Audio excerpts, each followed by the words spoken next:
पुण्यातील प्रसिद्ध हॉटेल चूल मटणवर अन्न व औषध प्रशासनाने म्हणजेच एफडीएने कारवाई केल्याची माहिती समोर आली आहे. ही कारवाई पुणे नगर रोडवरील जुन्या जकात नाकेवरील चूल मटण या ठिकाणी संबंधित असल्याचा उल्लेख उपलब्ध वृत्तांमध्ये आहे. हॉटेलची ऑनलाईन नोंदही या परिसरात ठिकाणी दाखवते.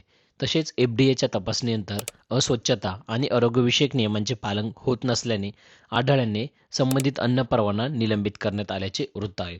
म्हणजेच हा केवळ हॉटेलच्या चवीच्या किंवा ग्राहकांच्या अनुभवाचा प्रश्न नाही, तर अन्न सुरक्षेशी संबंधित नियमांचे पालन हा मुख्य मुद्दा आहे. हॉटेल किंवा रेस्टॉरंटमध्ये अन्न तयार करताना स्वच्छता, अन्नाची हाताळणी, साठवणूक, कर्मचाऱ्यांची स्वच्छता आणि परिसराची स्वच्छता यांसारख्या बाबी अत्यंत महत्त्वाच्या असतात. दरम्यान चूल मटण हे पुण्यातील केवळ नगर रोड परिसरातील मांसाहारी पदार्थांसाठी ओळखले जाणारे रेस्टॉरंट असून त्याच्या ऑनलाईन मेन्यूमध्ये मटण, चिकन आणि बिर्याणीचे विविध पदार्थ उपलब्ध असल्याचे दिसते. आता एफडीआयच्या कारवाईनंतर सर्वात मोठा प्रश्न असा आहे की नेमका कोणत्या नियमांचे उल्लंघन आढळतो, तर परवाना किती काळासाठी निलंबित करण्यात आला आणि एफडीआयच्या पुढील तपासणीत हॉटेलचा कोणत्या अटी पूर्ण कराव्या लागणार आहेत, या प्रश्नांची अधिकृत माहिती एफडीआयच्या आदेशातून स्पष्ट होण्याचे महत्त्वाचे आहे.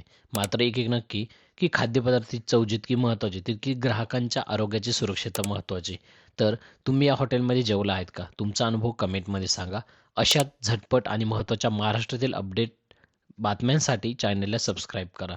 धन्यवाद.